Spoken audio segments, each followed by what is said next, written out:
Vamos iniciar então nossa aula de arte de hoje.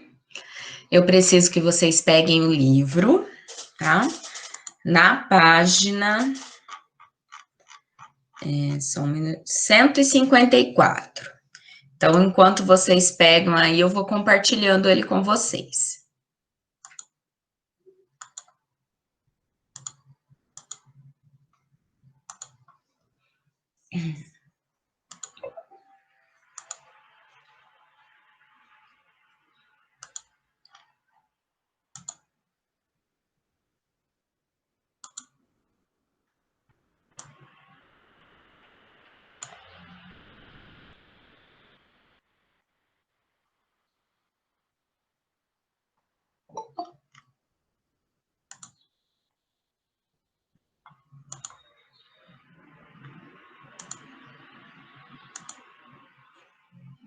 Aqui, página 154. Então, vamos lá. Classificação das vozes no canto.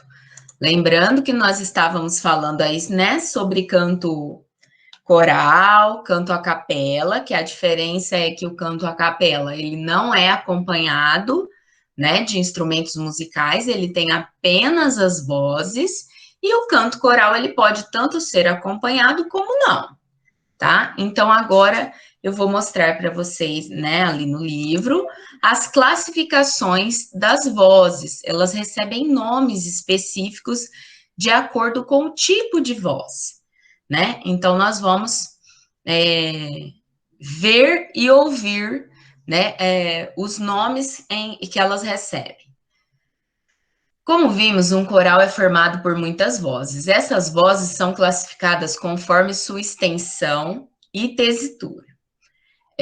A extensão refere-se ao número de notas que alguém consegue produzir, da mais grave à mais aguda, enquanto a tesitura refere-se à região na qual a pessoa canta com uma boa sonoridade e naturalidade. Então, a tesitura seria a região, ela está sempre no mais grave ou ela está sempre no mais agudo, e a extensão é se ela consegue sair do agudo e chegar no grave, ou se ela consegue sair do grave, chegar no agudo, né? Aí teria a ver com a extensão. Bom, meninos,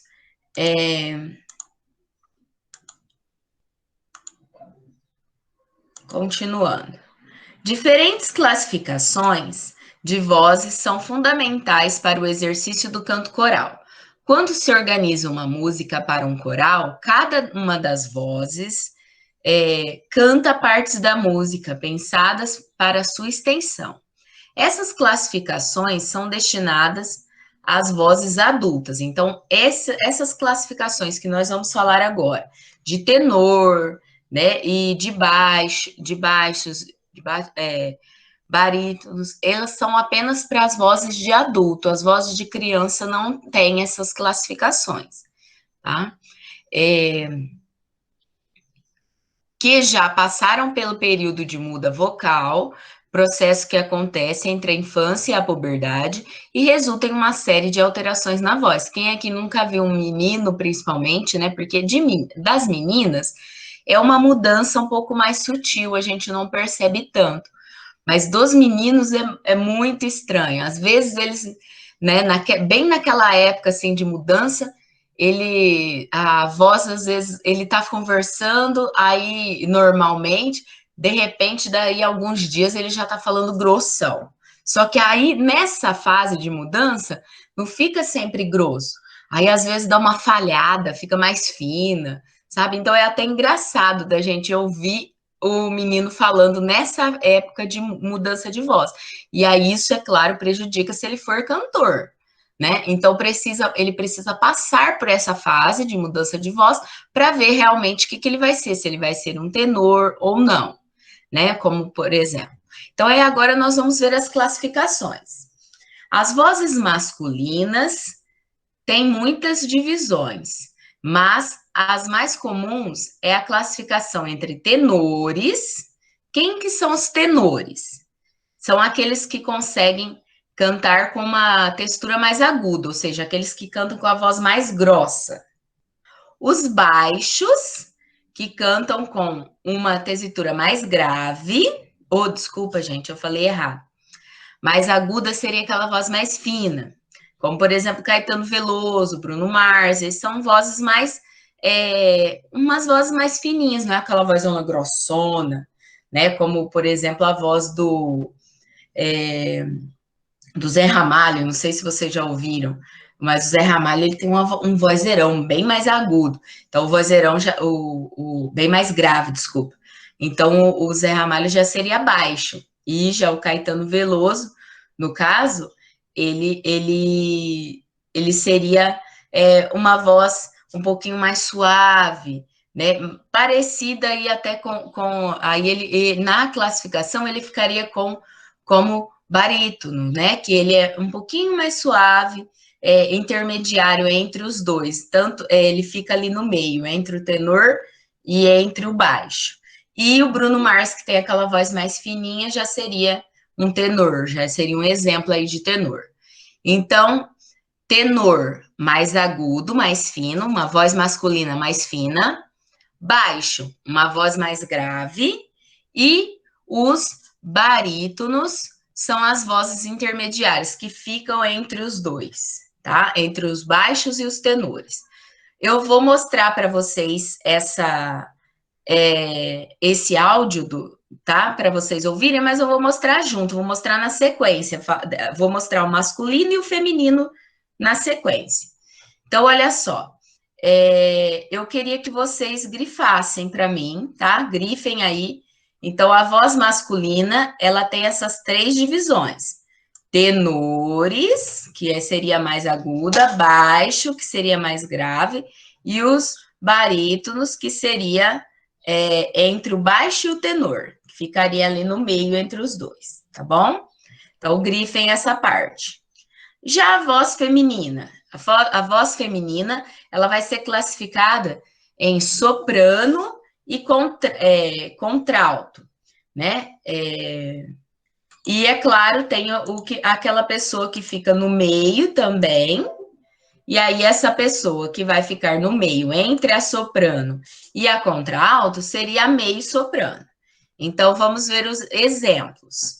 Ó, as mulheres que cantam como soprano cantam numa região mais aguda, ou seja, a voz mais fina. Por exemplo, aqui embaixo vocês têm a Anitta. A Anitta teria a voz de soprano. As mulheres que cantam com a voz mais aguda, com a voz mais grossa, seriam as contralto, como, por exemplo, a Alcione. E aquelas que cantam ali entre o agudo, que seria mais alto, e o contralto, desculpa, falei, e o grave, né? Ela tá entre o agudo e o grave. Ela fica ali no meio, aquela voz que fica ali no meio. Às vezes ela fica mais aguda, às vezes ela fica mais grave. Aí seria o meio soprano, tá? Então, soprano, voz mais aguda, mais aguda.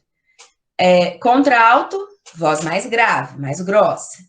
E meio soprano, aquela que fica ali no meio entre os dois, como, por exemplo, a Marisa Monte, né, que vocês estão vendo aqui. Agora eu vou desligar o meu som do microfone e vou colocar para vocês ouvirem esses sons. Primeiro vai ser dos homens. Vamos grifar aqui também, né? As mulheres como soprano, até meio soprano. Grifem essa parte também que é importante. Bom, então eu vou colocar primeiro a dos homens para vocês verem o exemplo de tenor, né? O exemplo de baixo e barítono. E depois eu vou colocar a feminina para vocês verem o exemplo de soprano, de contralto e meio soprano. Tá? Então agora eu vou compartilhar com vocês o áudio. Vou tirar a configuração.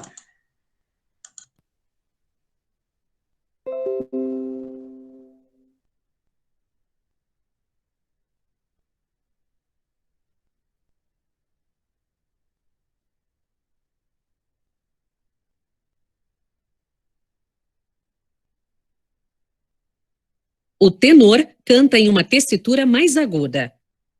Palma do rio, sou piloto do navio. Água barrenta, ó que besta de passo macio. Agora que eu quero ver, ó meu boi lelê de ar. Boiada atravessa o rio, ó meu boi lelê. O baixo em uma tessitura mais grave. Palma do rio, sou piloto do navio. Água barrenta, ó que besta de passo macio. Agora que eu quero ver, ó meu boi lelê de ar. Boiada atravessa o rio, ó meu boi lelê. Já o barítono canta numa tessitura intermediária. Palma do rio, sou piloto do navio. Água barrenta, ó que besta de passo macio. Agora que eu quero ver, ó meu boi lelê de ar. Boiada atravessa o rio, ó meu boi lelê.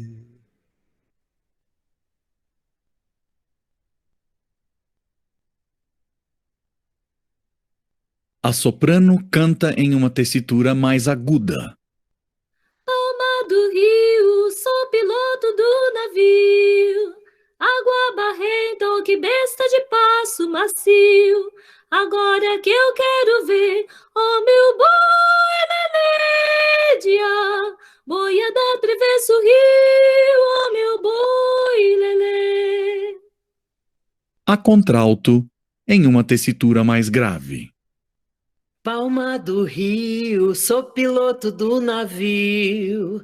Água barrenta, ó que besta de passo macio. Agora que eu quero ver, ó meu boi lelê de ar. Boiada atravessa o rio, ó meu boi lelê. Já a meio-soprano canta numa tessitura intermediária. Palma do rio, sou piloto do navio. Água barrenta, ó que besta de passo macio. Agora que eu quero ver, ó meu boi lelê de ar.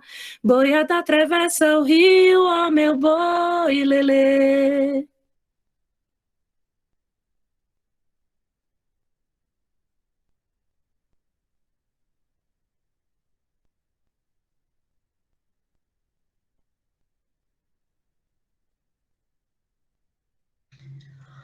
Bom, então vocês conseguiram ver a diferença ali, né? A masculina, né? Então, se é mais aguda, tenor. Se é mais grave, baixo. E quem fica ali no meio, entre o grave e o agudo, é os barítonos. E depois embaixo, né, das mulheres. A mais aguda, soprano, a mais grave, contralto, né? E a que fica ali no meio entre os dois, a meio soprano. Quando nós vamos ver isso numa formação de coral, essa classificação ela fica distribuída de uma forma diferente num coral. Como que eles fazem? Por exemplo, vou mostrar aqui para vocês a organização. Olha lá. Os tenores ficam mais do lado direito, tá vendo? Os tenores e as sopranos. E os baixos e as contraltos ficam do lado esquerdo. E no meio ficam os intermediários, né? Que seriam ali os mariotos e as meios sopranos. Então tem essa divisão. Colocam os tenores olhando assim, eles ficariam à esquerda, né? Olhando como vamos supor que eu sou maestro. Para mim, né? Para o maestro, ficariam à esquerda os tenores e os sopranos, e à direita os baixos e as contraltos, né? Então existe essa divisão, na formação também do coral, ou seja, quem consegue notas mais altas, notas mais agudas, fica mais do lado esquerdo do regente, que é o maestro, né? E quem consegue as notas mais baixas, mais graves, fica do lado direito do maestro, tá? Então tem essa divisão a hora que vai formar o coral, eles colocam nesta posição para que vocês, para que a gente possa ver, tá vendo? Possa perceber quem é que fica realmente, quem seria soprano, quem seria contralto.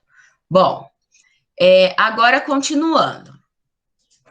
Vocês viram aí a classificação de voz e na próxima página, né? Na página 156, vocês vão ver notação musical. O que é uma notação musical?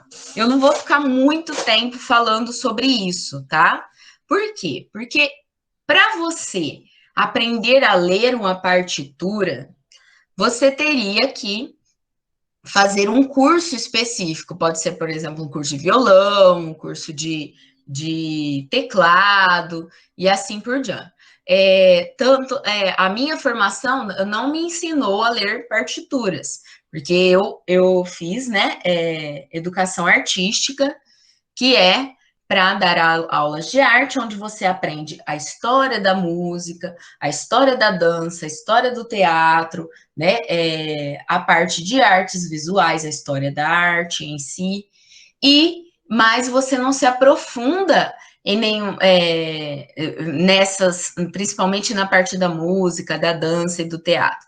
Para se aprofundar, teria que fazer faculdade de música e não faculdade de educação artística, né? Seria para ser um músico realmente, não para dar aulas de arte, tá? Então, nesse caso, eu não sei ler partituras musicais. Eu sei, lógico, os componentes dela e para que ela serve, que é isso que eu passo para os meus alunos e é o que nós vamos falar agora. Então, sempre que vocês verem esse nome, notação musical, o que é uma notação musical? É o registro. É a forma de você registrar, deixar por escrito a sua música, a música que você criou. Então, como é que eles deixam por escrito a música? Através das partituras musicais. Então, aqui, ó, eu quero que vocês até grifem, porque essa é a parte mais importante.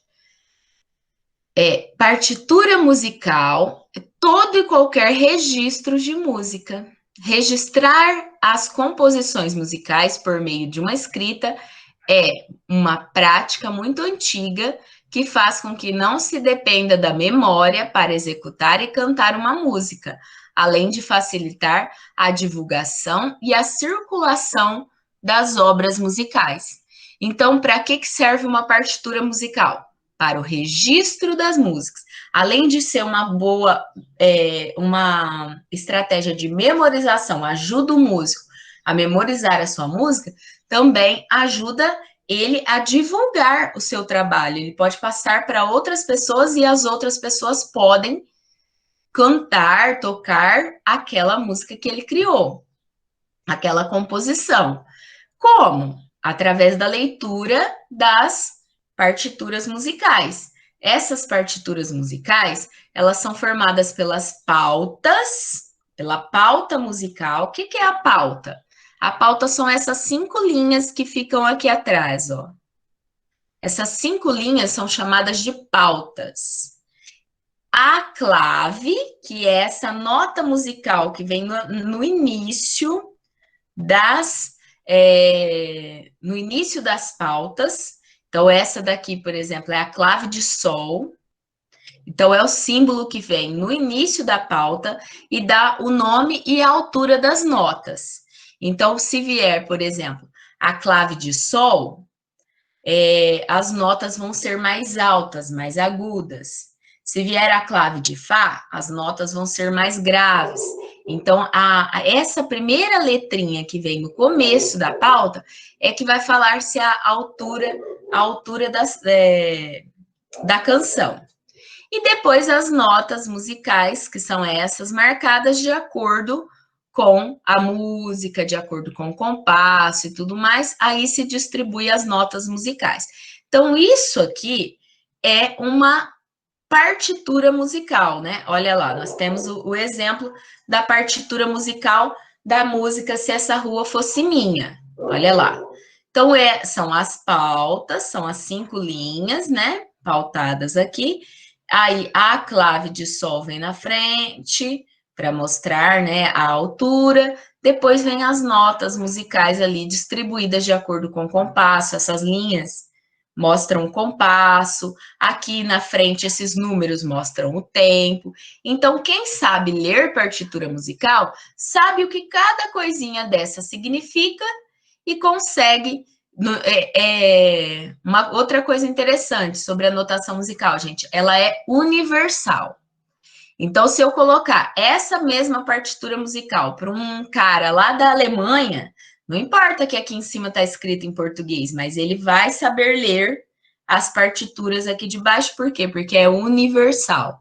Então, a notação musical convencional, que é essa, através de notas musicais, ela é universal. Todos os músicos do mundo inteiro aprendem esse tipo de partitura, essa forma de registro de uma música, tá bom? Então, uma partitura musical é o registro de uma música. Se vocês quiserem até colocar aqui na frente, ó, notação musical, puxar uma setinha e escrever registro de uma música em partituras musicais, tá? Vocês podem até anotar aí para não esquecer. Bom, continuando agora, meninos. Uma pauta musical não é uma única maneira de se registrar os sons de uma música. Até hoje, vários artistas criam partituras criativas. Existem também as partituras não convencionais, aquelas que não seguem esse padrão mundial, né, esses símbolos mundiais. Que aí elas são chamadas de ou partituras não convencionais ou partituras criativas, como, por exemplo, essa daqui, ó, que vocês estão vendo aqui do lado. Seria o registro dos sons através de linhas. Só que agora fala para mim. Vocês acham que qualquer pessoa que olha essa partitura criativa que ele fez, né? O John Cage, ele fez chamada de Fontana Mix. Vocês acham que qualquer pessoa consegue decifrar? Qualquer pessoa consegue saber o que está escrito ali e tocar essa música? E aí? Abra o microfone aí e responda.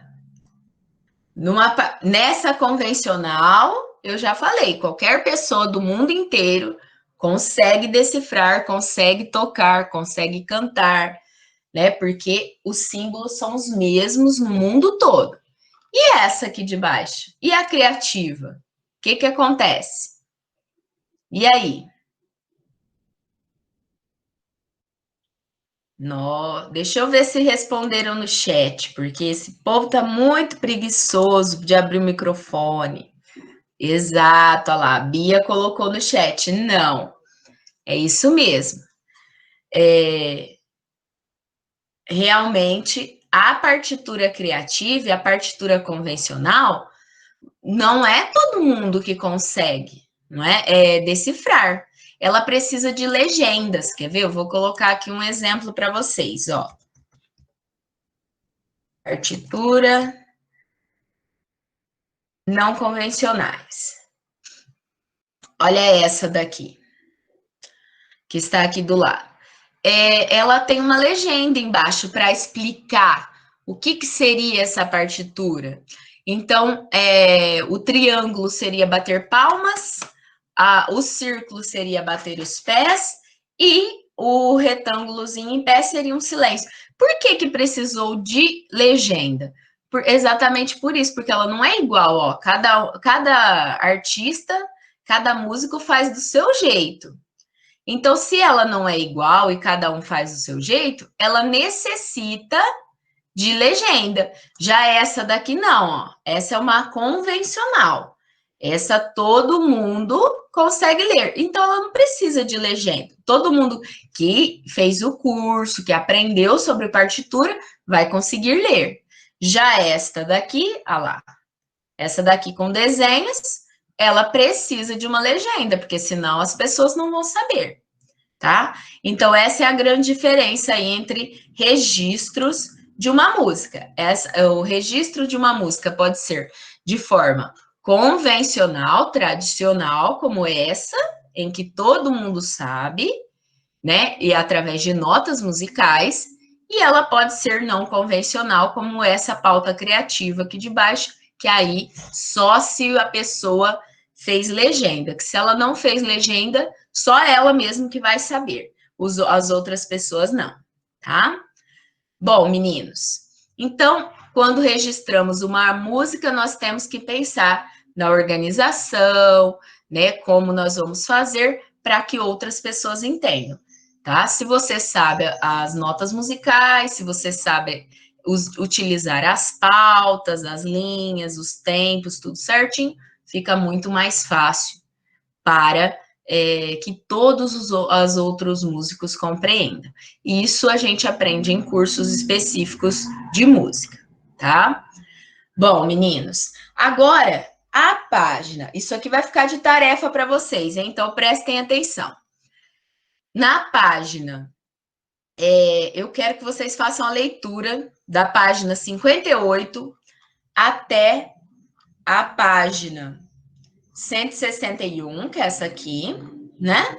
Para vocês aprenderem aí um pouco mais sobre o Coral das Lavadeiras, né? O CD Palma do Rio e tudo mais.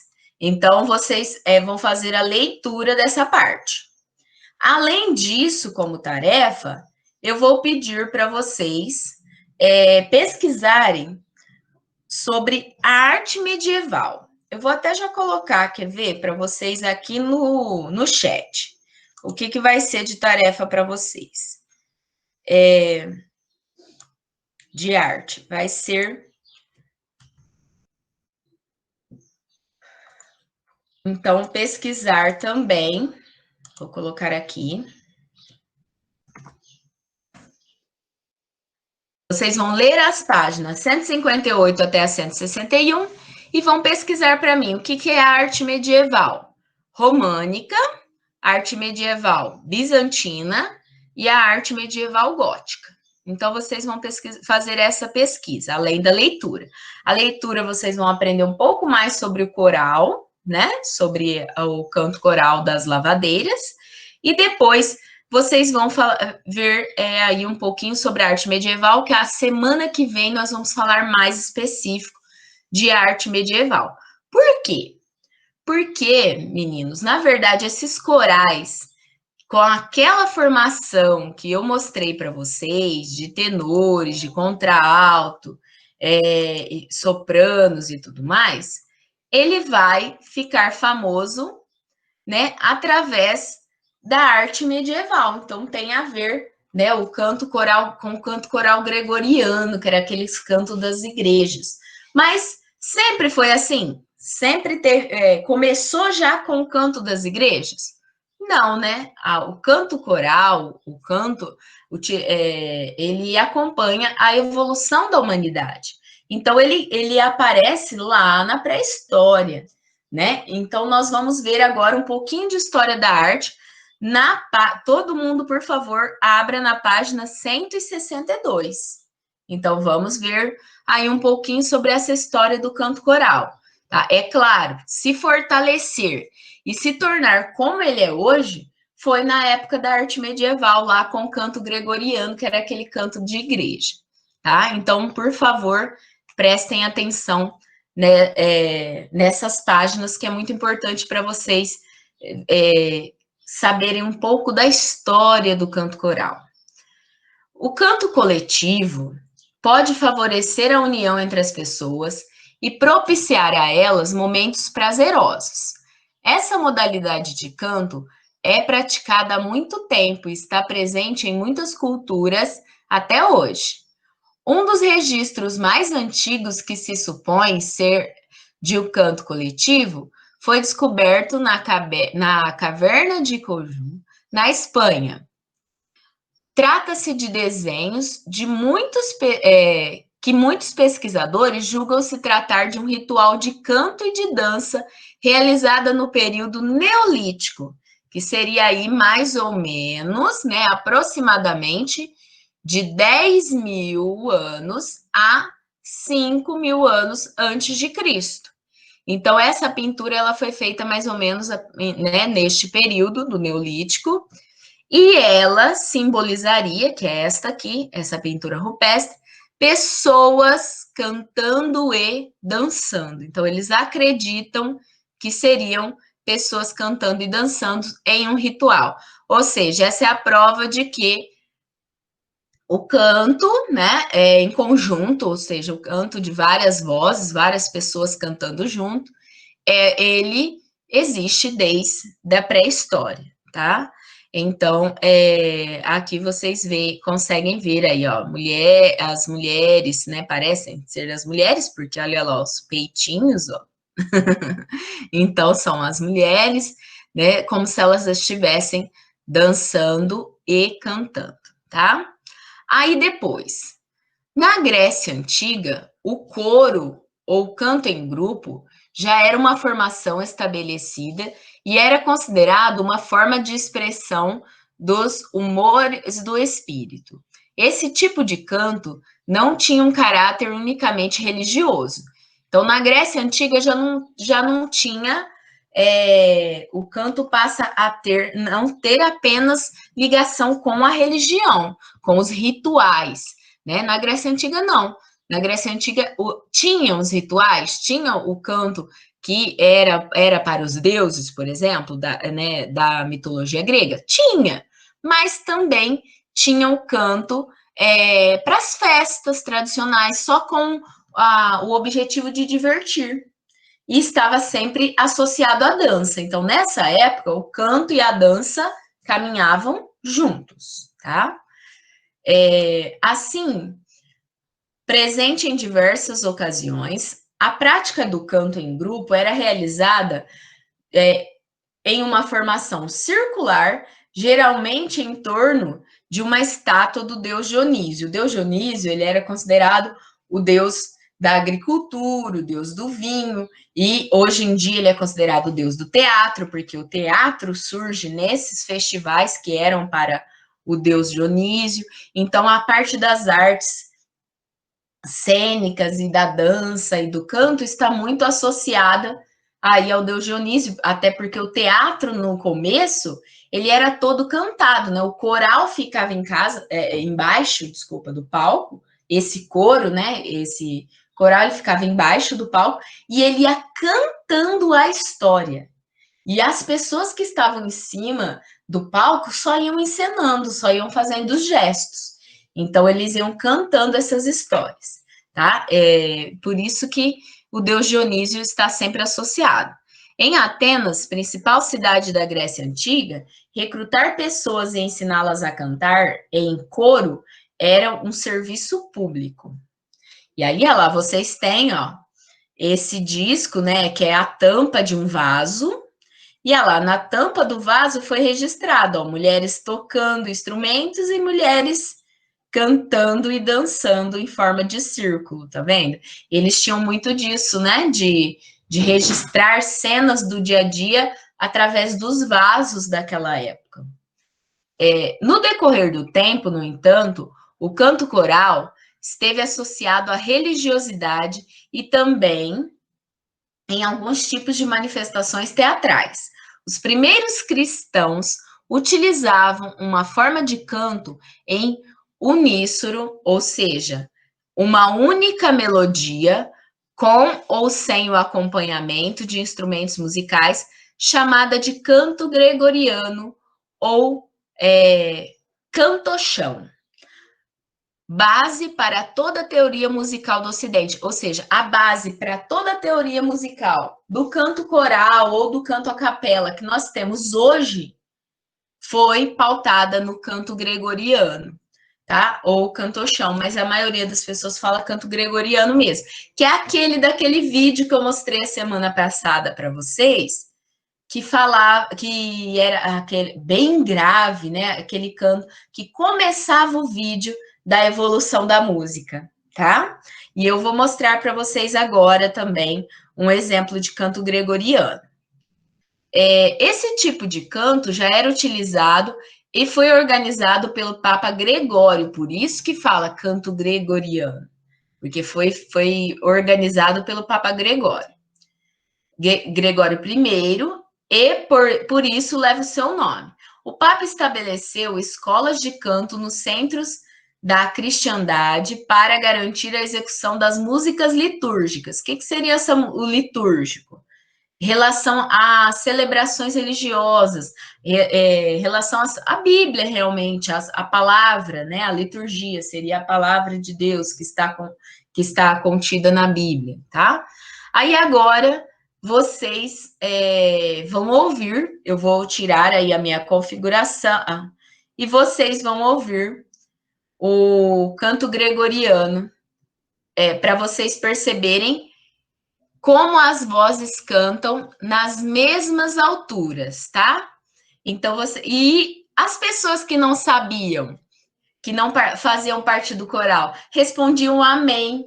Era engraçado que as pessoas que não faziam parte do coral, terminou essa música do canto gregoriano, elas respondiam cantando também o amém. Então, ficava amém.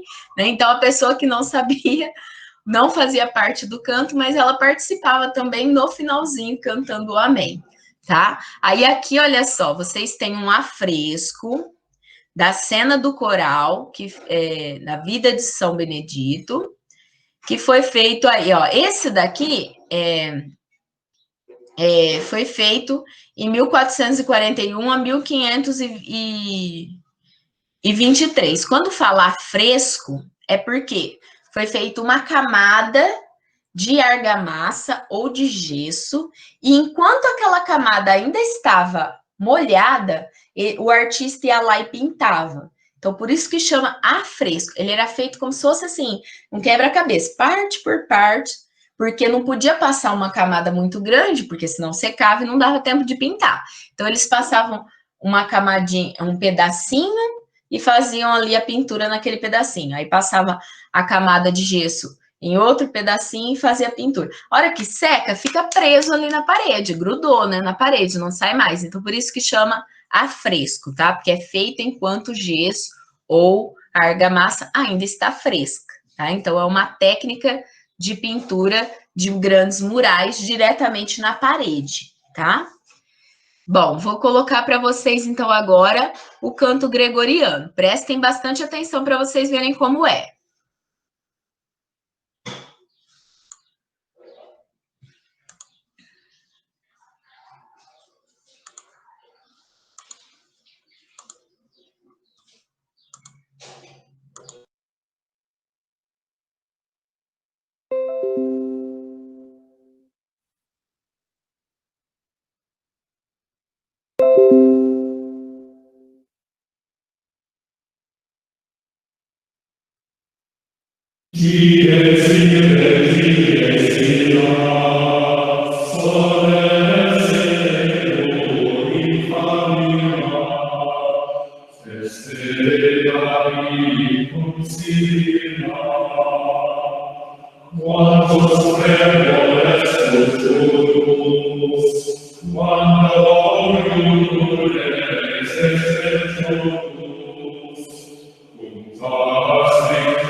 Bom, meninos, são mais de 6 minutos, né?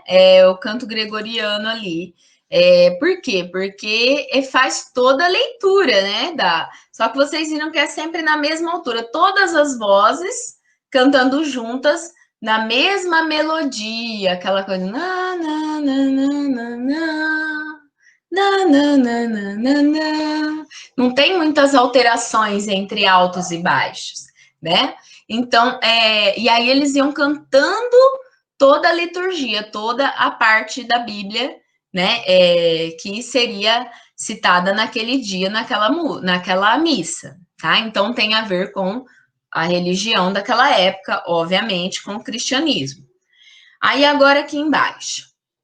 A primeira forma de polifonia em cantos corais, ou seja, de diferentes melodias cantadas simultaneamente, era chamada de diafonia ou organo.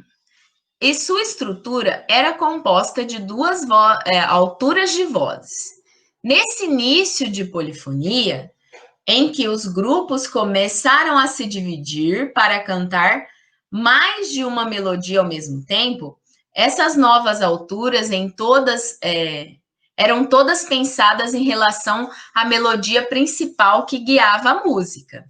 Nesse contexto musical, quando se começava a cantar, as duas vozes, elas podiam seguir o mesmo ritmo, e a única diferença entre elas era a altura, pois o texto e o tempo em que se canta são iguais. Então, depois do canto gregoriano, é que, né, já estar famoso, já estar consagrado, eles criam essa forma, né, de cantar, chamada polifonia, em que poderia, sim, usar várias melodias e vários tons de vozes, uma voz mais alta, outra mais baixa, no canto coral. E aí essa organização iria cantar a mesma música, porém em alturas diferentes, tá? Então agora nós vamos ver um exemplo, né, dessa diafonia, que foi o começo da polifonia, que seriam duas vozes. Então, por que diafonia e polifonia? Poli seriam muitas vozes, e diafonia seriam duas vozes, uma mais alta e uma mais baixa, cantando a mesma canção, né? Agora nós vamos ver a diferença, nós vamos ouvir aí um exemplo de diafonia, e aí vocês, por favor, tentem identificar a diferença da altura de voz. Uma voz vai estar mais aguda, vai estar mais alta, a outra voz vai estar mais grave, vai estar mais baixa. Então, tentem, por favor, né, identificar. Aí aqui, ó, vocês têm um registro de uma polifonia do século X, que é quando começam os registros musicais, quando começam as partituras musicais, lá na arte medieval, que é o que eu pedi para vocês pesquisarem. Começa a ter as partituras musicais. Primeiro elas eram escritas e tinham alguns símbolos. E aí esse tipo de registro musical é que depois se transforma na partitura convencional que a gente tem até hoje, tá? Então, agora, vamos ouvir aí o som 13.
Vocês viram que também, né? Tinha mais de 7 minutos, é lógico que eu não passei tudo isso para vocês, né? Mas vocês viram então as alturas, né? A mulher cantando bem alto e o homem baixinho o tempo todo. Então, essa seria a difonia, duas vozes fazendo a mesma melodia, porém em alturas diferentes, tá? Aí depois, só para a gente finalizar aí a parte de arte, tá? De hoje, com o passar do tempo, os músicos foram acrescentando outras vozes ao coral, aos corais polissêmicos.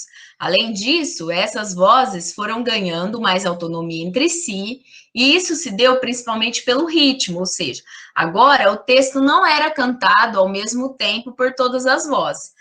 Então, com o passar do tempo, o coral ele fica polissêmico, são várias vozes presentes na música, mas nem sempre cantando, cantando todos em um ritmo, mas nem sempre cantando aí ao mesmo tempo a mesma coisa, né? Então, por isso que é chamado de polissêmico, são várias vozes cantando, tá? Essa independência, eu vou terminar de ler, aí eu coloco o 14 e o 15 para vocês ouvirem de uma vez, tá bom?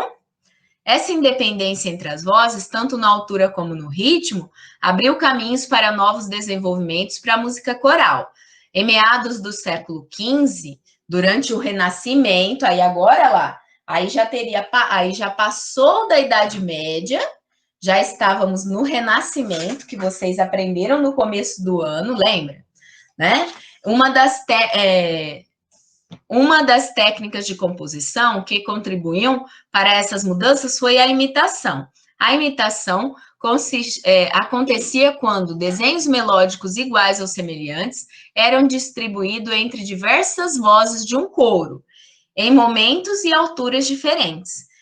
Os desenhos melódicos são maneiras específicas de comportamento de uma melodia, por exemplo, ao cantar Se Essa Rua Fosse Minha, com base em uma nota mais grave e depois cantá-la novamente com base em uma nota mais aguda. Repetimos o mesmo desenho melódico, mas com outro referencial.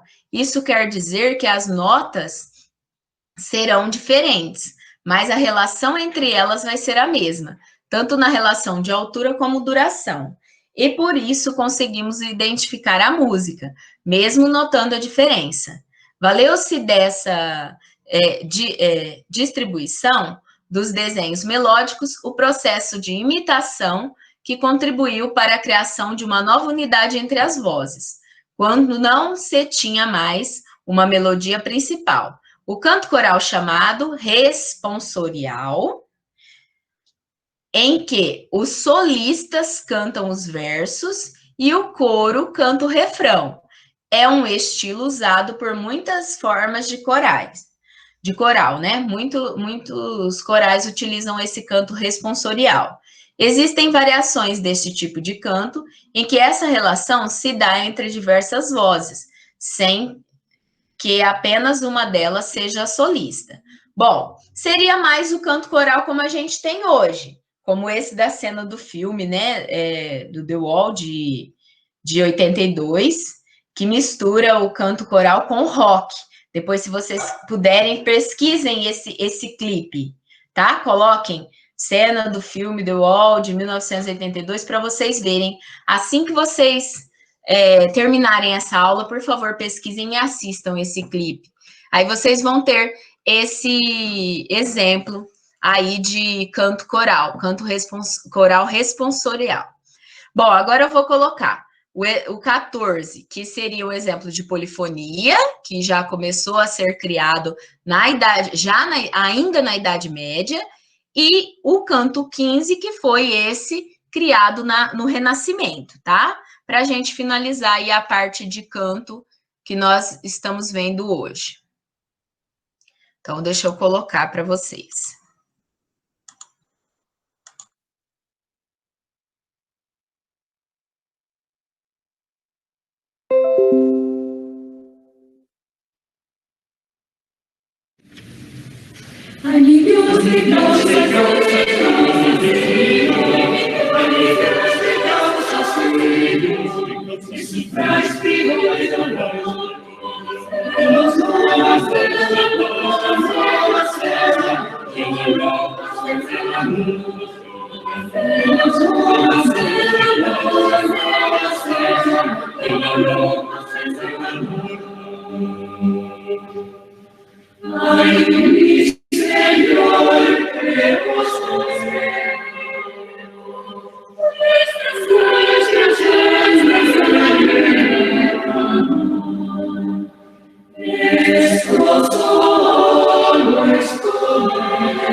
Eu tive que cortar porque ele é um pouco grande, né? Mas só para vocês perceberem aí a diferença, né? Perceberem bem a diferença entre o primeiro, lá vocês viram que o primeiro aí já começou, já lá na Idade Média mesmo, já começou cada um cantar uma melodia diferente, aí tinha variações de melodias, e esse de agora, por isso que eu pulei um pedaço para vocês verem o refrão, que ele é aquele, né, mais responsorial, como é utilizado em muitos corais até hoje, que ele começa lá devagarinho, né, bem calmo, e aí chega na hora do refrão, as pessoas respondem aos solistas, né, que são aqueles principais, aquelas vozes principais, tá? Então, canto coral, como a gente conhece hoje, ele se desenvolve lá na Idade Média, por isso que a gente fala arte medieval, e por isso que eu quero a tarefa aí de vocês de arte medieval, tá bom? Bom, nossa aula de arte fica por aqui.